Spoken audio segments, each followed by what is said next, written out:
इस किताब की बड़ी उत्तराखंड में चर्चा हो रही है। ये किताब अपने आप में मौका न सिर्फ हरीश रावत की राजनीतिक शख्सियत को समझने का मौका देती है, ये एक साथ आपको उत्तराखंड की यात्रा पर भी ले जाती है।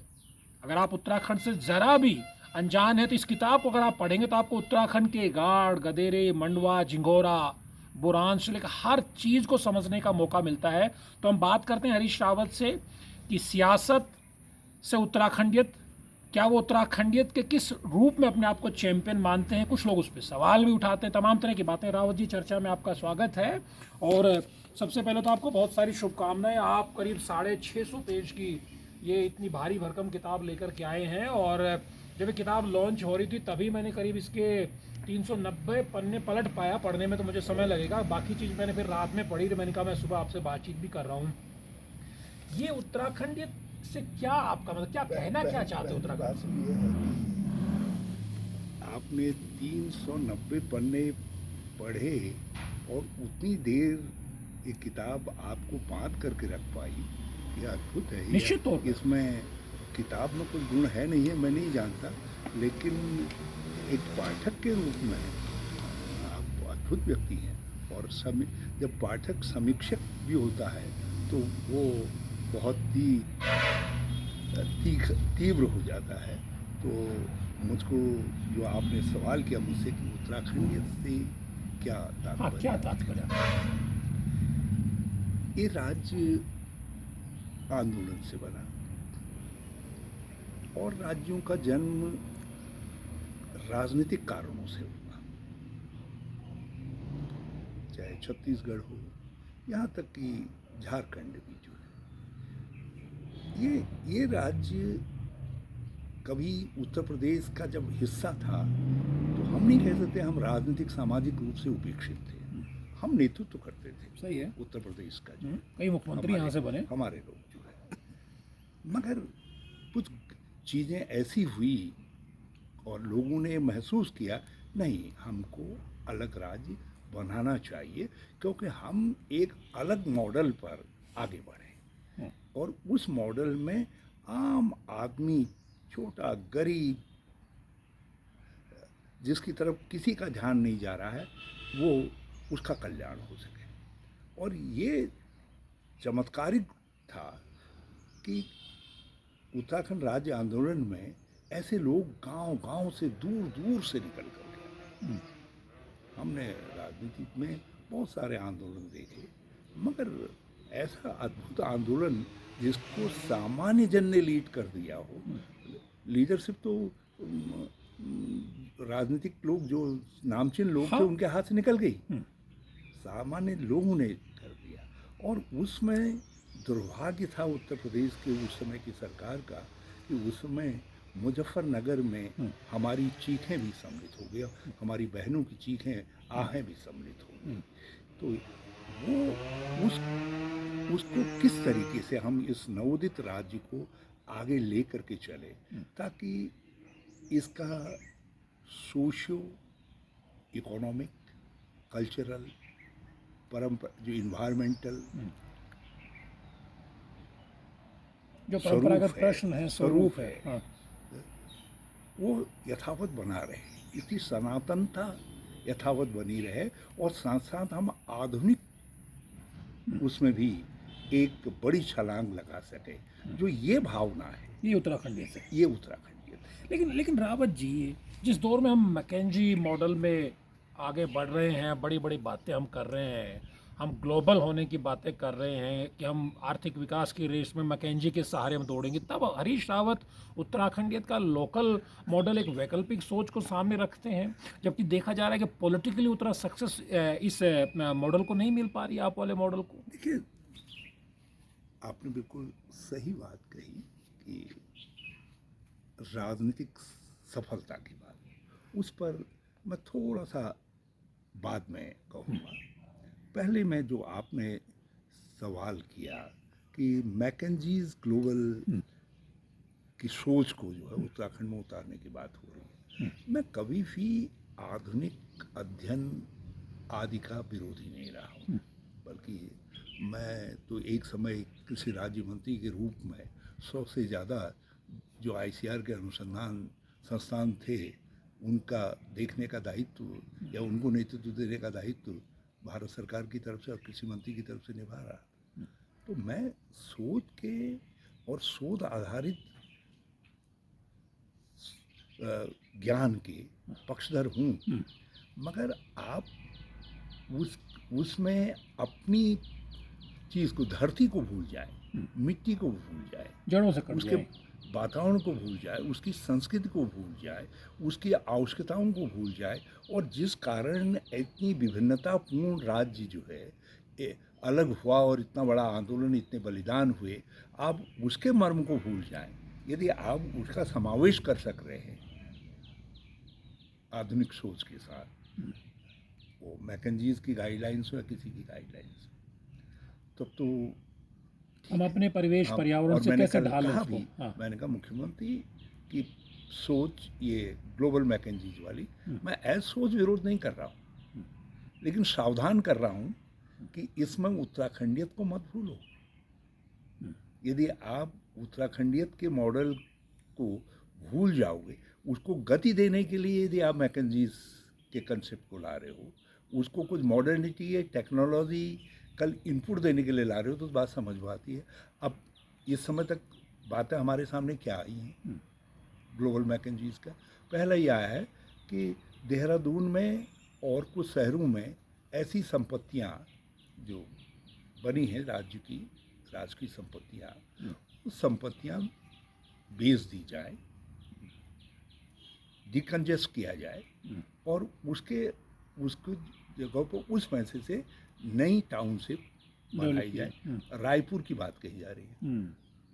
इसका मतलब है देहरादून जो आज इतना कंजेस्टेड है, आप उसकी हवा पानी को जो है वाम पार्श्व से आने से रोक दोगे, ख़त्म कर दोगे, और ज़्यादा वो हो जाएगा।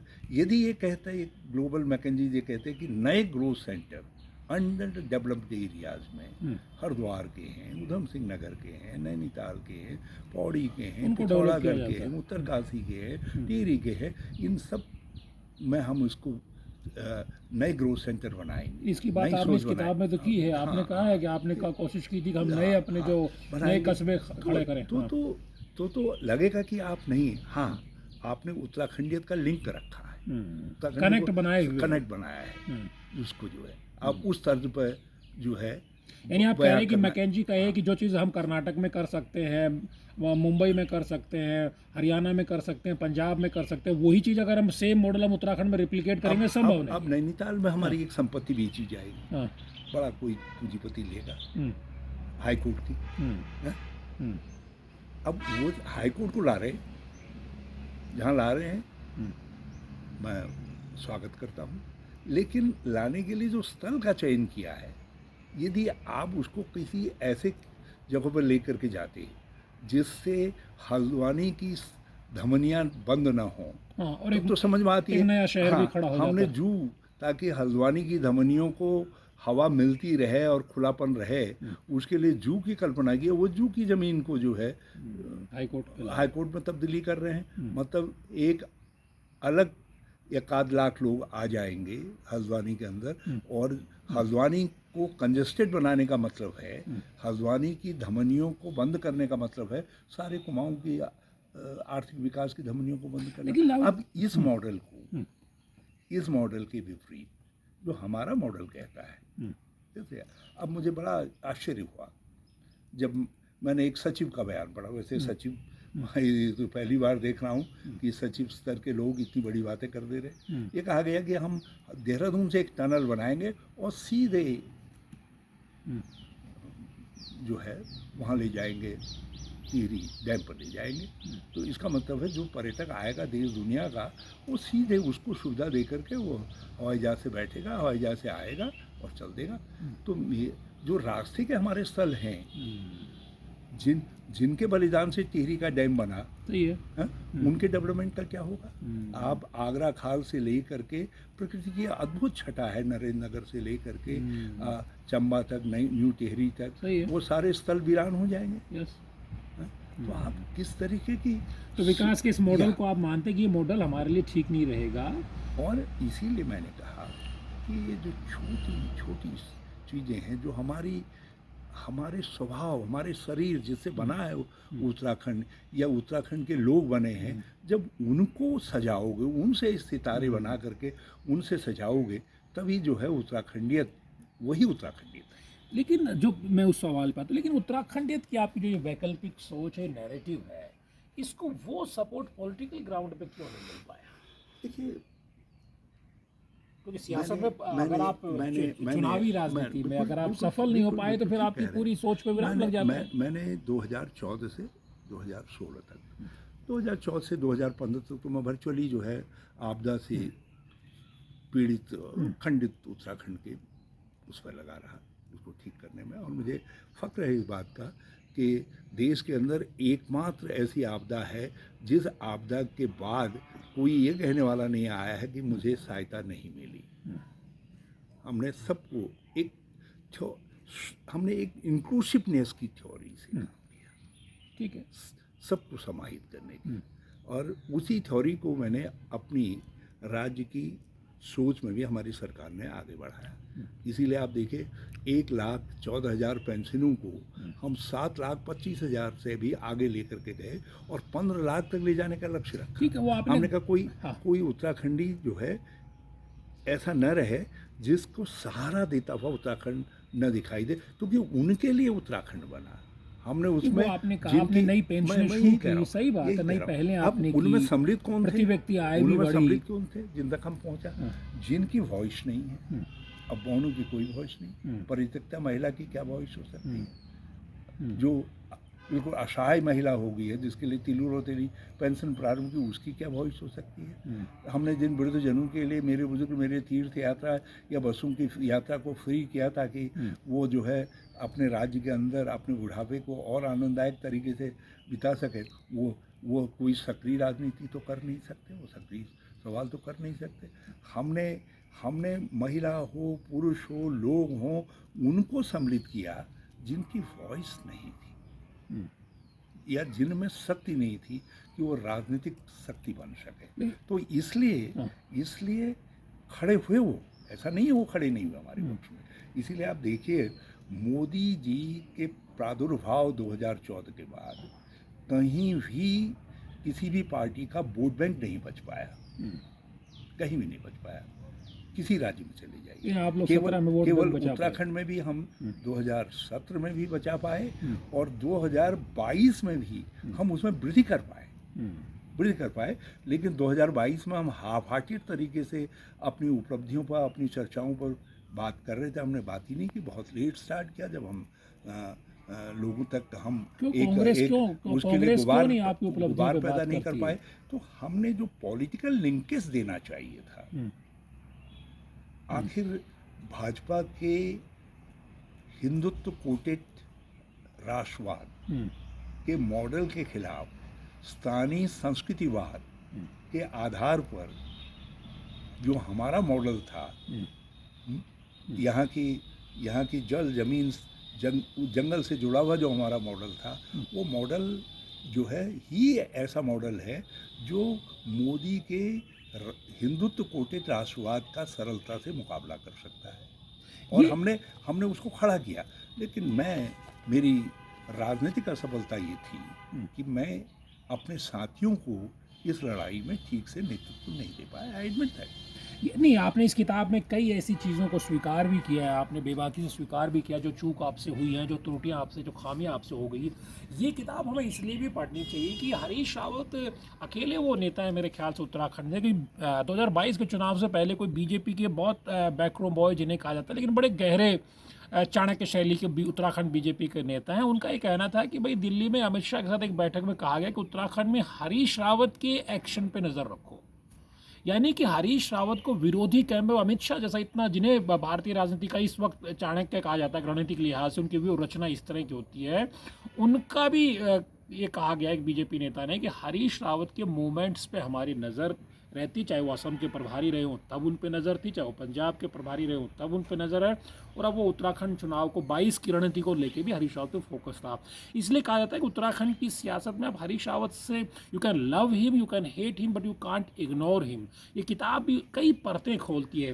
रावत जी, एनडी तिवारी के साथ आपके रिलेशनशिप को लेकर भी इस किताब में कई नई बातें हैं। मैं इस किताब से जस्ट पहले मैं गुलाम नबी आज़ाद आपके साथी रहे, आजकल वो कांग्रेस छोड़ गए हैं, उन्होंने आज़ाद अपनी जीवनी लिखी। उसमें मैंने पढ़ा कि उन्होंने कहा कि 2002 के चुनाव में आप वो प्रभारी थे, आप प्रदेश अध्यक्ष थे, उत्तराखंड में बड़ी ताकत के साथ आप लोग आ गए थे जबकि वाजपेयी ने राज्य बनाया, ऐसा एक नैरेटिव था, लेकिन आप लोग चुनाव जीत ले गए। और गुलाम नबी आज़ाद ने कहा कि सोनिया गांधी से बातचीत में चीज़ तय हुई भी, हरीश रावत ने सारी मेहनत की है, उनको मुख्यमंत्री बनाया जाना है। सोनिया जी ने कहा कि हाँ आप उनको बनवाइए। फिर उन्होंने कहा कि जाते जाते तिवारी जी से मिलते जाइए। वो आधी रात में तिवारी जी के दिल्ली घर पे जाते हैं, उनसे मुलाकात करते हैं, और तिवारी जी पूछते हैं क्या उत्तराखंड में करने वाला आप लोग। उनका रावत जी मुख्यमंत्री बन रहे हैं, बट नेचुरल ऐसा लग रहा है। सब उनके समर्थन में भी अधिकतर विधायक हैं, उन्होंने चुनाव भी लड़ा है। लेकिन सोनिया गांधी जब अगली सुबह वो कहते हैं कि मैं मैडम मैं अब जा रहा हूँ उत्तराखंड में और विधायक दल के नेता का चयन होना है, तो वो कहती नहीं, तिवारी जी का रात में फ़ोन आया था, सुबह वो मिल के गए हैं और वो खुद मुख्यमंत्री के क्लेमेंट हो गए हैं, मुख्यमंत्री के दावेदार हो गए, और फाइनली जो भी परिस्थितियाँ बनी लेकिन एनडी तिवारी मुख्यमंत्री बन गए। जबकि गुलाम नबी आज़ाद कहते हैं कि जब राज्य बना और चुनाव हुआ पहला 2002 का, तो एनडी तिवारी को उन्होंने काफ़ी बार एक तरह इंसिस्ट किया, अक्सर आप प्रचार में चलिए। उन्होंने कहा कि नहीं, उनको शायद लगा कि उत्तराखंड बहुत छोटा राज्य, वहाँ वो प्रचार करेंगे, वो अपनी तौहीन जैसा समझ रहे थे। और एकमात्र सोनिया गांधी की एक रैली में एनडी तिवारी जी अपनी विजिबिलिटी, फिजिकल प्रेजेंस एक मंच पर दिखाते हैं, उसके अलावा उनका कोई योगदान नहीं था। आप यहाँ कहते हैं कि आप तिवारी जी से यूपी के ज़माने से बहुत प्रभावित थे, उन्हें अपना आदर्श भी मानते थे, लेकिन आपको फिर गांधी परिवार के प्रति, राजीव गांधी के प्रति लॉयल्टी दिखाने का वक्त आया, वहाँ से कोई डिवीज़न आप लोगों में हुआ और उसके बाद से तिवारी जी का प्रेम वो आपको नहीं मिल पाया। ये इसको लेकर के आप क्या कहना चाहेंगे? काफ़ी विस्तार से इस पर आपने लिखा है। राजनीति में कभी कभी कुछ एक्सीडेंट्स होते हैं और संयोग के ऊपर दुर्घटनाएं कभी हावी हो जाती हैं। संयोग तो ये था कि मैं तिवारी जी का प्रशंसक था, आपने कहा है इसमें, मैं बड़ा प्यार करता था और मुझको ये मुगालता भी था कि 1991 तक उनका अटूट आशीर्वाद मेरे साथ है। एक दिन उन्होंने कहा मैं आपके घर, उस समय मैं बहुत सक्रिय था दिल्ली में और मैं पार्टी का व्हिप भी रहा था। जब दुर्भाग्य से राजीव जी का निधन हो गया तो वो कहने लगे कि भाई मैं प्रधानमंत्री के लिए आप मेरा सपोर्ट करिए। मैंने कहा मेरे लिए इससे बड़ा मैं कहीं जा सकता हूँ। मैंने कहा घर आ, गाड़ आ, गधे गाँव आ, हमारा तो सिद्धांत है, हम तो आपके साथ रहेंगे। सही है। ये खाया, डूब के भात खाए, सब चीज़ हुआ, बड़े प्रसन्न थे।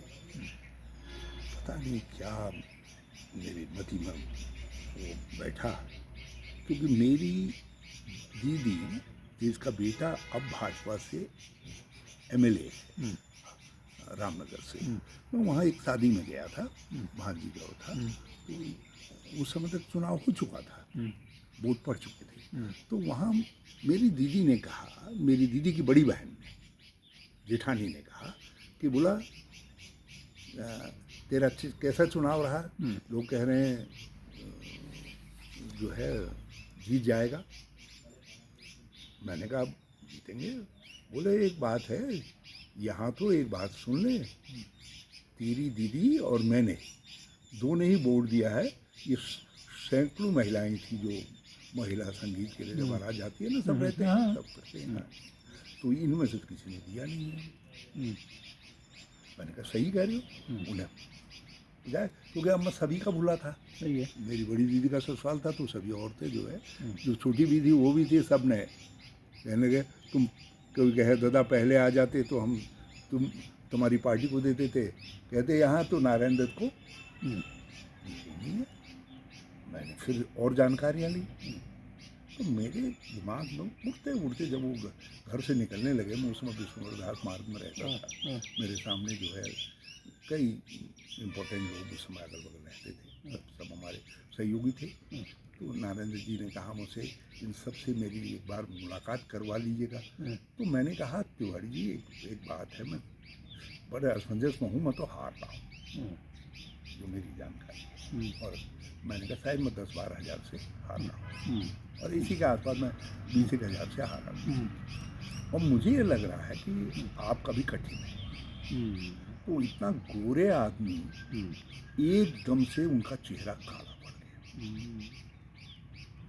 यही बहुत बड़ी गलती आपसे हो गई। यहाँ चूक हो गई। हम्म। इसके बाद जो है फिर उन्होंने उनके कभी माफ़ नहीं किया उनके आपको। मन में ये आया कि दिल्ली की उस समय की राजनीति उनको नहीं चाहती थी, ये बिल्कुल क्लियर था। हम्म, और मेरे लिए एक बड़ा कठिन फैसला होगा, हम्म, क्योंकि राजीव जी के जितने भी प्रशंसक थे, हम्म, सपोर्टर थे, वो सोनिया जी को चाहते थे, या सोनिया जी जिसको कहे हम्म, उनको चाहते थे। दिल्ली का वातावरण तिवाड़ी जी के पक्ष में नहीं था, क्योंकि तिवाड़ी जी राजीव जी के जीवन काल में भी इच्छा जाहिर कर चुके थे, हम्म, और बहुत सारी किस्से हैं, बहुत सारी बातें थी। लेकिन मैं उनके साथ, यदि वो होते दाव में, तो मैं उनके साथ खड़ा रहता। ओके। मगर मैंने उनको चाहा था। उसके बाद उन्होंने मुझसे कम्युनिकेशन ही छोड़ दिया। हम्म, उतना उतने बड़े उम्मीदवार जो मेरे घर पर आए, उन्होंने ये समझा कि ये तो गर्म आलू है, इसको तो बेकार। उन्हें राजनीतिक भाषा में मेरी बात को समझा। हम्म, यहाँ से फिर उनका आशीर्वाद मुझसे टूटता गया। और उसी की परिणति स्वरूप जब वो जब मैं प्रदेश कांग्रेस अध्यक्ष बन रहा था उत्तर प्रदेश का, तो उस समय भी वो बैंसिंग कमेटी ने जो है मुझे उत्तर प्रदेश हाँ, में ये आपने इसमें लिखा, फिर वो उस लड़ाई में सब आपके एक मत थे। मुकाबले में आ गए। नरसिम्हा राव जी चाणक्य थे। हाँ, जब तिवाड़ी जी विरोध करने पहुंचे हाँ, और उन्हें मोहन सिन्हा जी का नाम लिया, दुनिया भर के और लोगों का नाम लिया, उन्हें ना तिवाड़ी जी आपको जाना है तो हो सकता है, नहीं तो फिर मैं हरीश कमेटी रावत जी के हाँ, नाम और पे। बैंसिंग जैसे व्यक्ति की कमेटी रिकमेंड कर रही है, उसका नाम जो है मैं कैसे विरोध कर सकता हूँ। तो तिवाड़ी जी ने कहा क्या महाराज जो आज्ञा। मैंने हरीश और रावत को वहाँ भी। और वो आज्ञा लेने के बाद गाड़ी में बैठ करके मुझको टेलीफोन किया। हाँ, मैंने कहा तिवाड़ी जी ठीक है, मेरे लिए तो बड़ी उपलब्धि थी, आपके लिए बड़ा छोटा वो था, मगर आपने दिल्ली की लड़ाई आज सरेंडर कर दी। हाँ, सही है। हाँ, अपनी उपराष्ट्रपति राष्ट्रपति सारी लड़ाइयाँ मंत्री प्रदेश बनने यूपी प्रदेश आपने अध्यक्ष पे ले आए। आपने सब सरेंडर कर दी, और यूपी में आप अब फंस गए, और फंस गए। और उसी के परिणाम स्वरूप जो है फिर तिवाड़ी कांग्रेस बनी, और सारी उनकी यात्रा जो है वो हुई। मगर हाँ, 2002 में भी मुझसे जब यहाँ कांग्रेस भवन बनाया, कोई किसी का कोई इनका योगदान नहीं था तिवाड़ी जी का। तिवाड़ी जी तो कोई थे ही नहीं, मैं ही उनको बुला करके लाया था। मुझको गुलाम नबी ने कहा तुम बड़े बेखूबी कर रहे हो, हाँ इनको और मैंने दिखाया ऐसा कि मैंने दुनिया भर के नंगाड़ इंसाण इत्यादि, क्योंकि तिवाड़ी जी का हमारे राज्य के जनजीवन में एक स्थान था, और मैं उस स्थान को पार्टी के लिए तब भी महत्वपूर्ण मानता था, इसलिए अब भी महत्वपूर्ण मानता था। इसलिए मैंने सब कुछ किया, मगर कभी तिवाड़ी जी के विरोध में कोई ऐसी असंगत चीज़ें नहीं कही। और मैं एकमात्र व्यक्ति था, जब भाजपा के नेतागण भी नहीं गए, शीर्ष नेतागण, मैं तिवाड़ी जी के शव यात्रा में शुरू से लेकर के आखिर तक सम्मिलित रहा। आप लगातार मिले। क्योंकि मेरा अपना मानना यह है कि जिस उत्तराखंडियत की मैं बात करता हूँ, उसके एक प्रतीक पुरुष के रूप में तिवाड़ी जी भी हैं। ये अलग बात है कि वो मुझसे कुपित हो गए, और उनका श्राप जो है 2002 में आप ही का रास्ता रोकने के लिए वो मुख्यमंत्री बन गए। कहाँ हम उनको प्रधानमंत्री की रेस में देख रहे थे, कहाँ वो, उन्होंने कहा कि नहीं अब मुझे बस जो भी है हरीश रावत की काट में ही मुझे इस बात का दुख हमेशा रहेगा कि मेरे विरोध में उन्होंने अपना नुकसान कर दिया, और उत्तराखंड का भी नुकसान हुआ। रावत जी, इस किताब में बहुत सारे सवाल हैं, इंटरव्यू बहुत लंबा भी हो सकता है, मैं एक आध सवाल आपसे और ले रहा हूँ, फिर हम आगे फिर कभी चर्चा करेंगे, क्योंकि इसमें तो आपने 18 मार्च 2016 की घटना का भी जिक्र किया है, किस तरह से आपकी पार्टी की सरकार को गिराने के लिए क्या क्या सब खेल हुआ। आपने ये भी इसमें बताया है कि किस तरह से जीबी पंत का हवाला देकर के एनडी तिवारी ने नरसिम्हा राव साहब के सामने जब उत्तराखंड को लेकर के जो पहल आप कर रहे थे, उसमें फ्रैक्चर डालने की काम की। साहब पंत साहब कहते थे कि लास्ट पे बने, उन्होंने नेहरू जी को कहा था, ऐसा ही मेरी भी सोच है।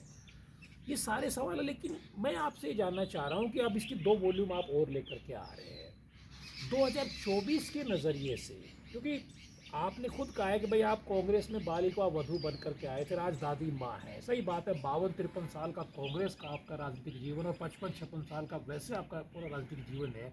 ये बहुत बड़ा एक तरह कालखंड होता है। 24 में हम हरीश रावत को कैसे देखें, क्योंकि बहुत सारे सवालों में बाद में बात करूँगा, इंटरव्यू बहुत लंबा भी हो गया है। 24 में हम हरीश रावत को कहाँ पाते हैं? क्या ये बालिका वधू दादी माँ बनने के बावजूद तो दमखम रखती नहीं, ताल ठोकेगी नैनीताल में, हरिद्वार में, या जैसे आपके खिलाफ भी माहौल बनाया जा रहा है कि साहब पहले हरिद्वार छोड़ के फिर नैनीताल गए तो वहीं जाएं, वहाँ वाले कहें भाई वापस हरिद्वार जाएं? देखिए, पहली बात तो मैं संक्षेप में आपसे हाँ। कहूँ कि जो आपने कहा, दोनों घटनाक्रम जो तिवारी जी राष्ट्रपति शासन केंद्र शासित प्रदेश का मैंने किया, वो एक ऐतिहासिक मोड़ था।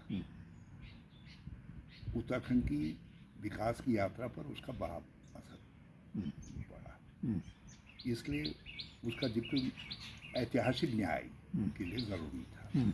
दूसरा जिक्र जो है, जो आपने राष्ट्रपति शासन 18 मार्च 2016 के घटनाक्रम, हाँ, वो कई कारणों से बड़ी महत्वपूर्ण है। एक तो विकास की जो लय बनी हुई थी, एक मोशन होता है ना, गाड़ी का मोशन टूट गया कहते हैं ना लोग, तो हमारी विकास की गाड़ी का मोशन टूट गया और एक डर का माहौल भी, कोई दिल्ली हमसे खुश नहीं है, और एक उसके बाद अस्थिरता का माहौल आया, और बल्कि हमारा बजट भी खो गया, बहुत सारी बातें हैं।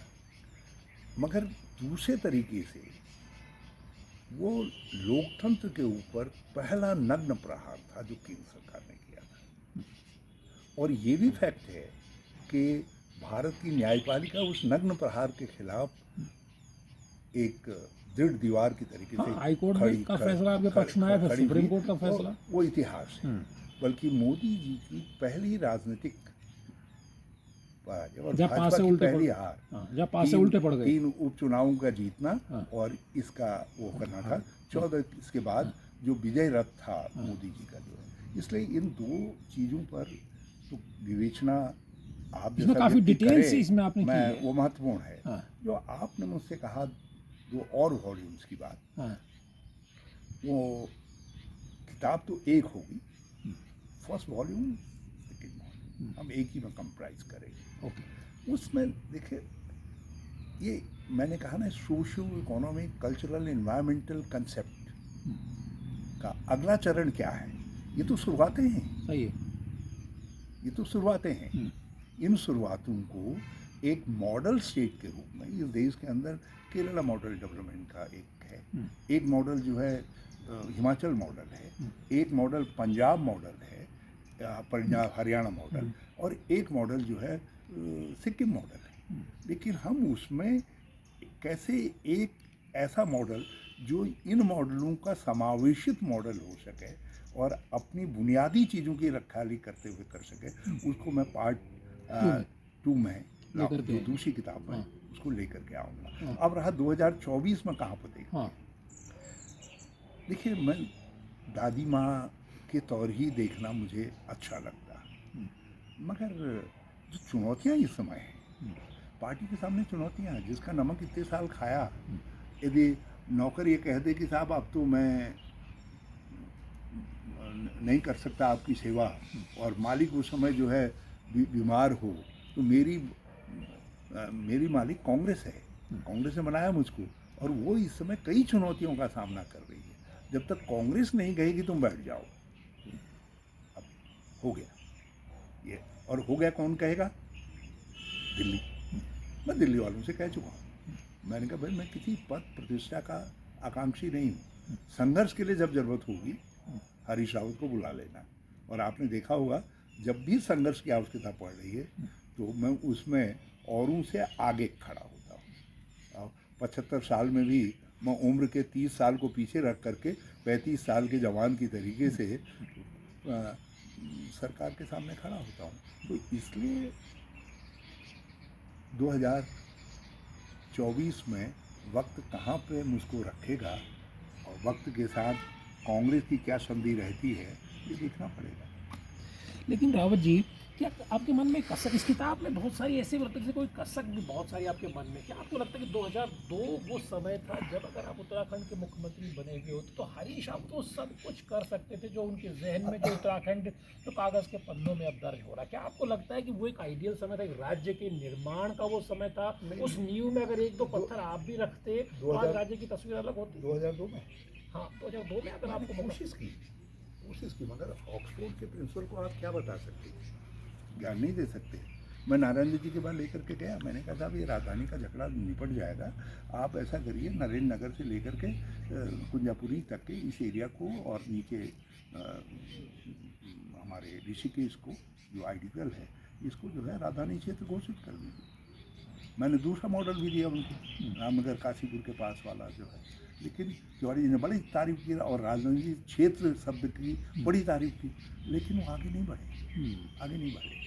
और जब औद्योगिकरण की बात आई तो मैंने मॉडल ITIs को अपनी दोस्ती के कारण केंद्र से लेकर के आया और उन मॉडल ITIs को मैंने कहा था सीमांत क्षेत्र में खोलेंगे ताकि वहाँ के बच्चे ही इनका फ़ायदा उठा सकें, लेकिन वो नहीं हुआ। तिवारी जी ने उसको राजनीतिक तरीके से ही बंटवारा करने का काम किया।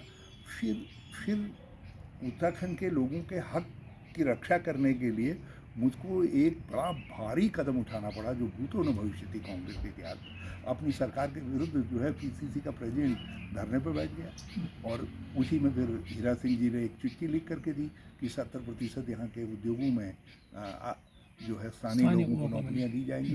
वो आज भी ऐसा दस्तावेज है जो उत्तराखंड के भी काम आ रहा है, जो दूसरे राज्यों के लिए आज कई राज्य हिमाचल और हरियाणा कई लोग उसके आधार पर कानून बना चुके हैं। उत्तराखंड तो कानून नहीं बना पा रहा है। तो मैंने अपने तरीके से चीज़ों को बढ़ाया, करने की कोशिश की, लेकिन मैंने कहा ना ऑक्सफोर्ड के प्रिंसिपल को आप क्या दे सकते हो, मैं तो प्राइमरी स्कूल के विद्यार्थी था। तो ये हुआ, तो जिससे ये अपेक्षा की जा रही थी वो तो केवल प्राइमरी स्कूल का विद्यार्थी था और ऑक्सफोर्ड का प्रिंसिपल यहाँ मुख्यमंत्री के रूप में था। नहीं, हमसे बातचीत करने के लिए बहुत बहुत शुक्रिया हरीश रावत जी। हरीश रावत जी से आप बहुत बातें कर सकते हैं, और राजनेता जब वक्त निकालता है कुछ लिखने के लिए, इतनी मोटी जब वो किताबें लिखता है, ये किताब में मोहनरी का एक तरह से कुमाऊनी एक बच्चा भी आपको दिखाई देगा। इसमें राष्ट्रपति शासन के दौरान कुछ जद्दोजहद से जूझता हुआ एक राजनेता भी दिखाई देगा, और 91 के बाद लगातार की चुनावी अल्मोड़ा की हार हो, हरिद्वार से जीत के पुनर्जीवन राजनीतिक तौर पे पाने वाला राजनेता हो, फिर 2014 से 22 के बीच के चुनावी झटके खाने वाला हरीश रावत हो। इसमें हरीश रावत को तमाम आपको रूप दिखाई देते हैं। और जो मैंने पहले भी कहा था कि हरीश रावत वो राजनेता, आप सहमत असहमत हो सकते हैं, लेकिन आप उनको इग्नोर नहीं कर सकते। और अगर आप उत्तराखंड को समझना चाहते हैं, हरीश रावत को समझना चाहते हैं, क्योंकि ये जोखिम हरीश रावत के विरोधी भी नहीं उठाना चाहेंगे कि वो हरीश रावत को नज़रअंदाज करें। कम से कम अमित शाह जैसे दिग्गज तो इस तरह का जोखिम कतई मोल नहीं लेते। तो ये किताब अपने आप में कई तरह की ऐसी खिड़कियां खोलती है जिससे आप उत्तराखंड की कल्चर को जानते हैं और उत्तराखंड की सियासत को जानते हैं। और सबसे बड़ी बात ये कि एक ऐसे राजनेता को जानते हैं जो आज 75 पार होकर के भी जूझ रहा है, और जो 35-36 साल का युवा था तब भी लड़ाई राजनीतिक मोर्चे पर जूझ रहा था। इसलिए कहा जाता है कि हरीश रावत को जब आप देखेंगे उस शख्सियत को, तो हार और जीत मायने नहीं रखते हैं। हरीश रावत का मादा संघर्ष करने का किस तरह का है वो बहुत मायने रखता है। नमस्कार।